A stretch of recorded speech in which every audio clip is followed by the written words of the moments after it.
बिस्मिल्लाहिर्रहमानिर्रहीम। अस्सलाम वालेकुम। आप देख रहे हैं 99 न्यूज और मैं हूं सुहेल चौधरी। शामिल करेंगे न्यूज हेडलाइंस। दोहा पर इसराइली हमला। यूएई के सदर दोहा पहुंच गए। मोहम्मद बिन सलमान की आमद मुतवक्के। वजीर आजम हंगामी दौरे पर रवाना। वजीर आजम शहबाज शरीफ इसराइली जारियत के खिलाफ कतरी क़यादत से यकजहती का इजहार करेंगे। इस्लामाबाद हाई कोर्ट ने नैब, FIA और पुलिस से इमरान खान के खिलाफ दर्ज मुकदमात की तफसीलात तलब कर ली। इस्लामाबाद हाई कोर्ट के जस्टिस मोहम्मद आजम खान ने इमरान खान की जानिब से नैब, पुलिस और FIA की कार्रवाइयां रोकने की दरख्वास्त पर समाअत की, जिस दौरान वकील सलमान सफदर, इमरान खान की बहनें और नैब हकाम अदालत में पेश हुए।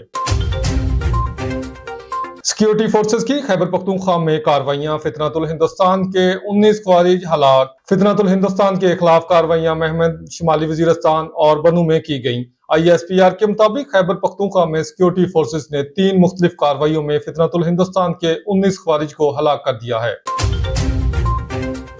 मुल्तान जलालपुर पीरवाला को चारों जानब से सैलाब ने घेर लिया। शहर को बचाने के लिए हंगामी इकदाम जारी। जलालपुर पीरवाला को बचाने के लिए बनाए गए आरजी बंद पर पानी का दबाव मुसलसल बरकरार है। शहर से तेजी से आबादी को निकाला जा रहा है। CPO मुल्तान मुतहर्रिक।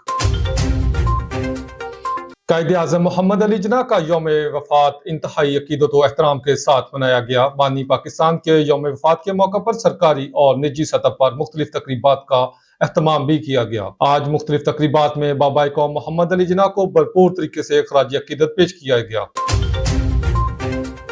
कराची में घर से 3 खवातीन की लाशें बरामद। पुलिस हकाम का कहना है कि बटाईबाद में घर से मिलने वाली तीनों खवातीन को छुरियों के वार से कत्ल किया गया है।